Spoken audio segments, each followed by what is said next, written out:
प्रश्नावली 4.1 NCERT class 10 पहला भाग है। जांच कीजिए कि क्या निम्न द्विघात समीकरण है। हमारे पास तीन तरह के समीकरण होते हैं। अगर x की बड़ी से बड़ी शक्ति 1 है तो वो रैखिक समीकरण होता है। अगर x की बड़े से बड़ी शक्ति यानी कि घात 2 है तो वो द्विघात समीकरण होता है। अगर x की बड़े से बड़ी घात 3 है तो वो त्रिघात समीकरण होता है। तो अब यहाँ पे द्विघात समीकरण बताना है। हम इन सबको अच्छे से हल करेंगे। हल करने के बाद जिस भी समीकरण के अंतिम में x स्क्वायर आ जाए यानी x की बड़ी से बड़ी घात 2 आ जाए तो वो हमारा द्विघात समीकरण यानी क्वाड्रेटिक इक्वेशन हो जाएगा, नहीं तो नहीं होगा। अगर x की बड़े से बड़ी घात 1 आ जाती है या x की बड़े से बड़ी घात 3 आ जाती है तो हम उसको नहीं करेंगे कि ये द्विघात समीकरण है। फर्स्ट पार्ट है x+1 का whole square is equal to 2x-3। हम यहाँ पे a+b का होल स्क्वायर ये वाली आइडेंटिटी यानी सर्वसमीका खोल देंगे। ये होती है हमारे पास a² + b² + 2ab के बराबर। हम a की जगह पे तो लेंगे x और b की जगह पे लेंगे 1। इसके बाद ये बन जाएगा x² + 2x + 1। दूसरी तरफ हम 2 की मल्टीप्लाई x से कर देंगे 2x हो जाएगा। 2 की मल्टीप्लाई 3 से कर देंगे -6 हो जाएगा। हम इसको इस तरफ ले आएंगे। ये इस तरफ प्लस का था, दूसरी तरफ आकर माइनस का हो गया। ये माइनस का था, दूसरी तरफ आकर प्लस का हो गया। प्लस का 2x माइनस का 2x कैंसिल आउट हो गया। 6 और 1 7। तो इस तरह से हमारे पास लास्ट में सॉल्यूशन बच गया x² + 7। अब हमें 7 3 4 5 कुछ नहीं देखना, हमें सिर्फ x की पावर देखनी है। अगर x की पावर हमारे पास बड़े से बड़ी पावर 2 है तो ये क्वाड्रेटिक इक्वेशन यानी द्विघात समीकरण है। सेकंड पार्ट है x² - 2x is equal to -2 3 - x। इस -2 की मल्टीप्लाई हम 3 से करेंगे, ये माइनस का 6 हो जाएगा। -2 की मल्टीप्लाई हम माइनस से करेंगे तो माइनस माइनस प्लस होकर ये 2x आ जाएगा। हम इसको इस तरफ ले आएंगे और एक तरफ रख लेंगे 0। ये माइनस का 6 है, ये इस तरफ आकर प्लस का हो गया। ये 2x इस तरफ आकर माइनस का हो गया। x² ऐसे का ऐसा। -2x में हम -2x ऐड करेंगे, एक जैसे हमेशा ऐड हो जाते हैं, तो ये हमारे पास आ जाएगा -4x। निशान बड़े का आता है तो इसमें माइनस ही रह जाएगा। फिर ये 6 ऐसे का ऐसा आ जाएगा। इस तरह से ये हमारी इक्वेशन बन गई। अब हमें x की पावर देखनी है तो यहाँ पे भी x की पावर बड़ी से बड़ी 2 है तो ये हमारी क्वाड्रेटिक इक्वेशन यानी द्विघात समीकरण हो जाएगी। थर्ड पार्ट है x+2 x+1 is equal to x - 1 x plus में 2। तो हम एक एक करके मल्टीप्लाई करेंगे। हम x की मल्टीप्लाई x से करेंगे, ये हो जाएगा x²। हम x की मल्टीप्लाई 1 से करेंगे, ये आ जाएगा हमारे पास x। हम -2 की मल्टीप्लाई x से करेंगे तो ये बन जाएगा हमारे पास -2x। हम -2 की मल्टीप्लाई 1 से करेंगे तो -2 आ जाएगा। फिर उसके बाद हम x - 1 और x+3 में भी बिल्कुल ऐसे ही करेंगे, ये आ जाएगा हमारे पास। हम इसको एक तरफ से दूसरी तरफ लेकर जाएंगे तो निशान बदल जाएंगे। ये माइनस का, ये भी माइनस का, ये प्लस का और ये भी प्लस का। अब हम इन सबको इस तरफ लेकर आएंगे तो सभी के निशान बदल जाएंगे। ये प्लस का x² है, ये माइनस का x² है। अब हम इन दोनों को सोल्व करेंगे। 2 में से 1 को माइनस किया तो ये आ गया 1। साथ में आ जाएगा x और बड़े का निशान आता है तो ये आ जाएगा यहाँ पे माइनस का x। अब हम इन दोनों को सोल्व करेंगे तो ये हमारे पास -3 + 1 है। हम 3 में से 1 को डिवाइड करेंगे 2 आ जाएगा। निशान बड़े का होता है। यहाँ भी आ जाएगा हमारे पास माइनस का 2x है। यहाँ प्लस में 3 है तो यहाँ पे भी प्लस में 3 हो जाएगा। x² को काटने के बाद और बाकी हिस्सा सोल्व करने के बाद हमारे पास ये आ जाएगा। हम एक जैसे में एक जैसे को ऐड कर देंगे। -2x है -x है, ये आ जाएगा माइनस का 3x है। 3 में से 2 को माइनस किया, यहाँ आ गया हमारे पास प्लस का 1। अब हमें x की पावर देखनी है। x की पावर बड़ी से बड़ी 1 है तो ये लीनियर है यानी रैखिक समीकरण है, क्वाड्रेटिक यानी कि द्विघात समीकरण नहीं है। फोर्थ पार्ट है x - 3 2x + 1 is equal to x + 5। हम सभी की मल्टीप्लाई कर देंगे आपस में। x की 2x से की तो 2x² बन गया। x की 1 से की तो x बन गया। -3 की 2x से की तो माइनस का 6x बन गया। -3 की 1 से की तो माइनस का 3 बन गया इज इक्वल टू x की x से की तो x² बन गया। x की 5 से की तो 5x बन गया। हम इन दोनों को इस तरफ ले आएंगे। ये माइनस का हो जाएगा और ये भी माइनस का हो जाएगा। 2x² में से हम x² को माइनस करेंगे तो यहाँ आ जाएगा हमारे पास अकेला x²। फिर उसके बाद है +x -6x और प्लस का 5x। एक जैसों में एक जैसे ही ऐड या माइनस करने हैं। हम इसको एक बार अलग लिख लेते हैं। प्लस का x है, माइनस का 6x है और माइनस का 5x है। आप इसको अपने हिसाब से किसी भी तरह से सोल्व कर सकते हो। आप पहले माइनस वालों के अंदर माइनस वाले ऐड कर दीजिए। 6 और 5 11 हो जाएगा और निशान माइनस का ही रह जाएगा।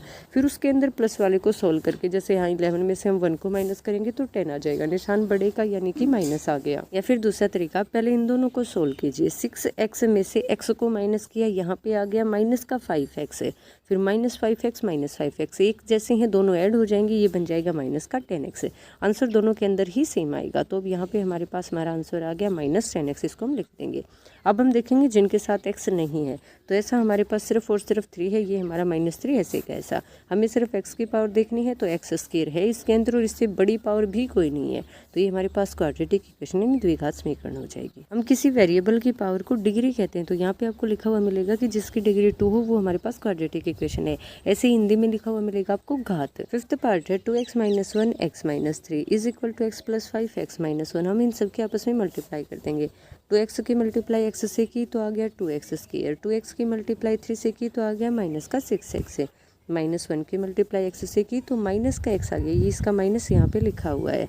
फिर -1 की मल्टीप्लाई -3 से की तो यहाँ पे आ गया हमारे पास +3 इज इक्वल टू x की मल्टीप्लाई x से होकर x², x की मल्टीप्लाई 1 से होकर -x, 5 से होकर 5x, 5 की 1 से होकर आ जाएगा -5। हम इन सबको इस तरफ लेकर आएंगे तो निशान बदल जाएंगे, ये माइनस का, ये प्लस का, ये माइनस का, ये प्लस का।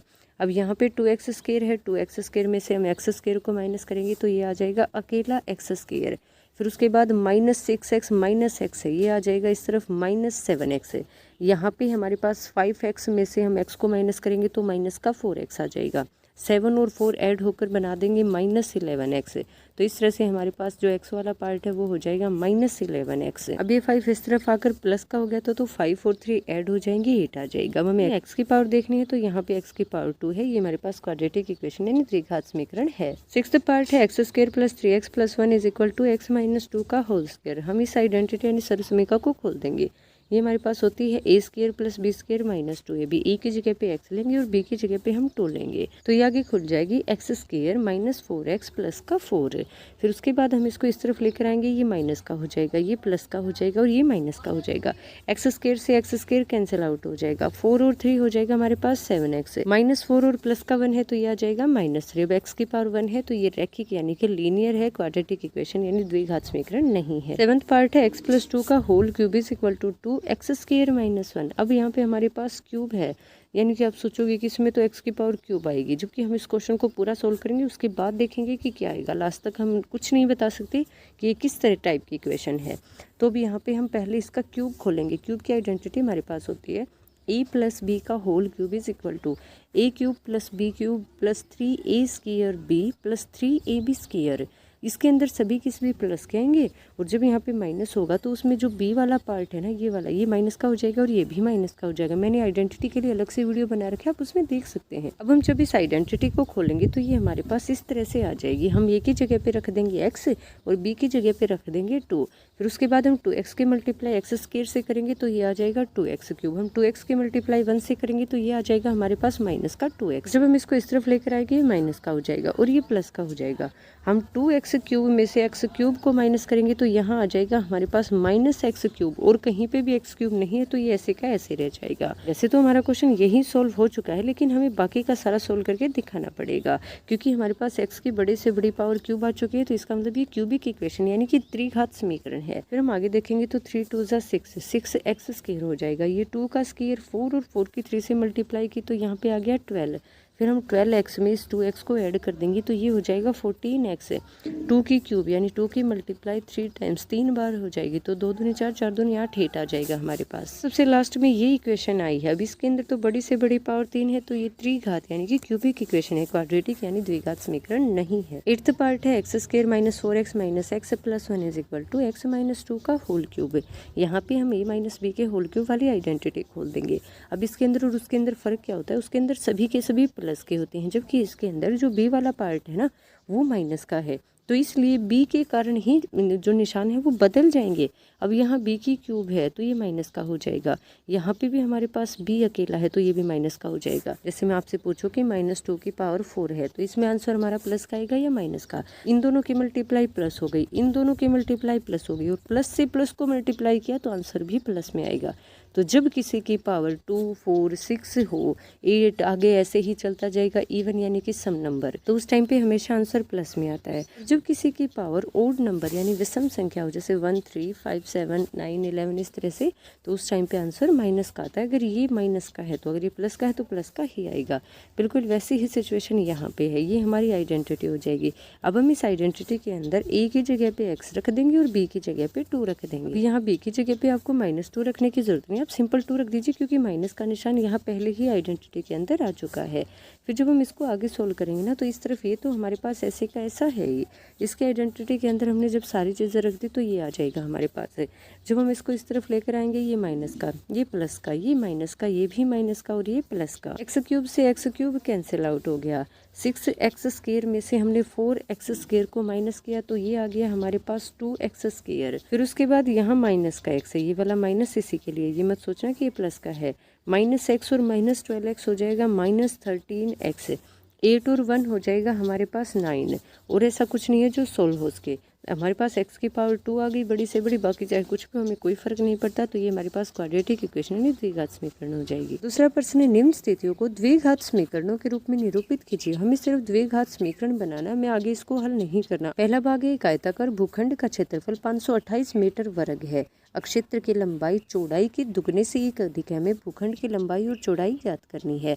अब ये हमारे पास कोई आयताकार भूखंड है, हम मान लेते हैं कि इसकी जो चौड़ाई है ना वो x है। अब आगे कह रखा है कि लंबाई चौड़ाई के दुगने से एक अधिक है, तो हम पहले तो चौड़ाई का दुगना करेंगे यानी कि 2x है, और फिर उससे भी एक अधिक है। जब अधिक हो तो हम जोड़ देते हैं, जब कम हो तो हम घटा देते हैं। 2x जमा 1, इस तरह से ये हमारी चौड़ाई आ गई और ये हमारी लंबाई आ गई। अब हमें पता है कि किसी आयत का क्षेत्रफल लंबाई गुना चौड़ाई के बराबर होता है। लंबाई हमारे पास है 2x जमा 1, इन दोनों के बीच में गुना का निशान है तो यहाँ भी गुना आ जाएगा। चौड़ाई हमारे पास है x, जो हमने सबसे पहले मानी थी। क्षेत्रफल हमारे पास इसने दे रखा है 528 वर्ग मीटर। हम 2x की गुना x से कर देंगे तो ये आ जाएगा 2x²। 1 की गुना x से कर देंगे तो ये आ जाएगा जमा का x बराबर 528। ये 528 इस तरफ आकर माइनस का हो जाएगा बराबर 0। ये हमारी समीकरण आ गई। बस आपको इतना ही हल करना है। अगर आप बाकी हल करना चाहो तो आप इसके शून्यक निकाल कर इसको हल कर सकते हो। इसके गुणनखंड होंगे पहले, फिर शून्यक निकलेंगे। दूसरा भाग है, दो क्रमागत धनात्मक पूर्णांकों का गुणनफल 306 है। हमें पूर्णांकों को ज्ञात करना है। तो क्रमागत धनात्मक पूर्णांक क्या होते हैं? क्रमागत का मतलब होता है लगातार। धनात्मक यानी कि दोनों ही प्लस के हैं। पूर्णांक यानी कि एक ऐसा नंबर जो बटे में या फिर दशमलव में नहीं है। तो एक नंबर मान लीजिए 20 है, दूसरा उसके अंदर एक जोड़कर 21 आ जाएगा, क्योंकि 20 के अंदर 21 तभी आएगा जब हम 20 में एक जोड़ेंगे। फिर उसके बाद एक मान लीजिए 50 है, दूसरा आ जाएगा 51। एक अगर 73 है तो दूसरा आ जाएगा 74।